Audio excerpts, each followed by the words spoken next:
بڑے لوگ سائنس اور اسلام میں کنفیوز رہتے ہیں. چھوٹا سا ایک ایگزامپل کے ساتھ میں سمجھا دیتا ہوں.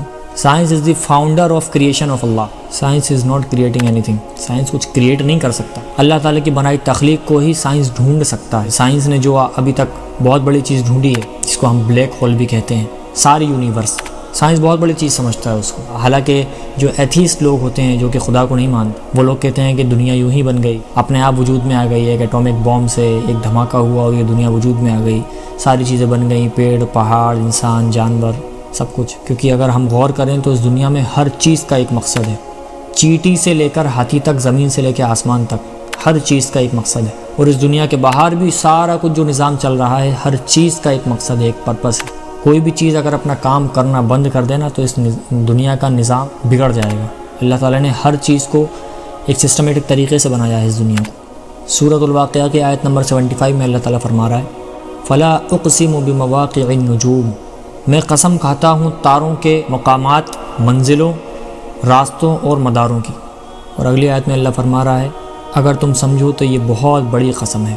یہ بڑی قسم آج کے سائنس سے پتہ چلتی ہے ہمیں کہ کتنی بڑی قسم ہے. ابھی بھی خیر یہ قسم کتنی بڑی ہے ہم وہاں تک تو نہیں پہنچ پائے، لیکن جہاں تک ہم پہنچے ہیں وہاں تک کا میں آپ کو بتاتا ہوں. ہماری دنیا کے باہر جو یونیورس ہے اس میں انسانوں نے 250 بلین گیلیکسیز فاؤنڈ کی ہیں.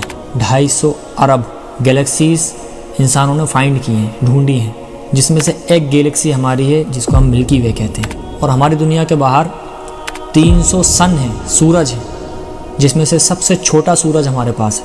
اور اس چھوٹے سورج کے اندر پر سیکنڈ 50 کروڑ ایٹامک بم کے برابر انرجی ریلیز ہوتی ہے. یہ جو ارتھ ہے، اس کا جو سرکل ہے ارتھ کا ایک سرکل 40,000 کلومیٹر کا ہے. لیکن اس کے باوجود اللہ تعالیٰ نے ایک چیز ایسی بنائی ہے جو کہ ایک سیکنڈ میں 6 دفعہ اس ارتھ کا سرکل لگا سکتی ہے، چکر لگا سکتی ہے. وہ چیز ہے لائٹ. اللہ تعالیٰ نے بجلی جو ہے اللہ تعالیٰ نے اتنی تیز بنائی ہے کہ ایک سیکنڈ میں اس دنیا کا 6 دفعہ چکر لگا سکتی ہے لائٹ. ہم سمجھتے ہیں یہ سب یوں ہی بن گیا، اس کا کوئی مقصد ہی نہیں. تو مجھے ایتھیسٹ لوگوں کی یہ بات بالکل نہیں سمجھ آتی کہ ہم بحث کس سے کر رہے ہیں. ایک اس طرف ہم ہیں جسے اپنی تخلیق کا ہی مقصد نہیں پتہ، جسے یہی نہیں پتہ کہ بھائی میں کیوں ہوں، میں کیا ہوں، میرے بعد میں مرنے کے بعد میرے ساتھ کیا ہوگا، جسے یہی نہیں پتہ. اور ایک طرف وہ ہے جسے سب کچھ پتہ ہے، جس نے یہ ساری کائنات بنائی ہے، جسے اس کائنات کے بننے سے پہلے، بننے اور بننے کے بعد تک کی ساری خبر ہے. سورہ رحمان کی پھر وہ آیت بڑی پیاری یاد آتی ہے فَبِأَيِّ آلَاءِ رَبِّكُمَا تُكَذِّبَانِ. اے جن و انس کے گروہ، تم اپنے رب کی کون کون سی نعمت کو جھٹلاؤ گے. اٹلانٹک ایک جگہ ہے امریکہ میں جہاں پر اسپیسیفک اوشن اور اٹلانٹک اوشن آپس میں ملتے ہیں، آپس میں ٹکراتے ہیں. کئی سینکڑوں کلومیٹر تک ایک لمبی لائن نظر آتی ہے ان دونوں کے ٹکرانے کی. ایک کا پانی جو ہے وہ مسٹرڈ کلر کا ہے اور دوسرے کا پانی ڈارک بلو کلر کا ہے. اللہ تعالیٰ نے ان دونوں سمندروں کی ڈینسٹی بھی ڈیفرنٹ رکھی ہے.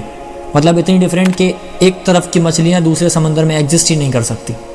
اگر ایک مچھلی کو دوسرے سمندر میں ڈال دیا جائے دوسرے پانی میں تو وہ ایگزسٹ ہی نہیں کر سکتی، زندہ ہی نہیں رہ سکتی وہاں پر. وہ اللہ کی قدرت کا اتنا خوبصورت منظر ہے جو کہ اللہ تعالیٰ سورہ رحمان میں فرما رہا ہے مرج البحرین یلتقیان، اور اسی نے روا کیا 2 سمندروں کو جو کہ آپس میں مل جاتے ہیں. بینہما برزخ لا یبغیان، لیکن ان کے درمیان ایک آڑ ہے جو انہیں ملنے نہیں دیتی. فَبِأَيِّ آلَاءِ رَبِّكُمَا تُكَذِّبَانِ. اے جن و انس کے گروہ، تم اپنے رب کی کون کون سی نعمت کو جھٹلاؤ گے. علامہ اقبال صاحب کا بڑا پیارا شعر مجھے یاد آیا. ہر ایک چیز سے پیدا خدا کی قدرت ہے، کوئی بڑا کوئی چھوٹا یہ اس کی حکمت ہے. نہیں ہے چیز نکمی کوئی زمانے میں، کوئی برا نہیں قدرت کے کارخانے میں. وآخر الدعوانا الحمدللہ رب العالمین.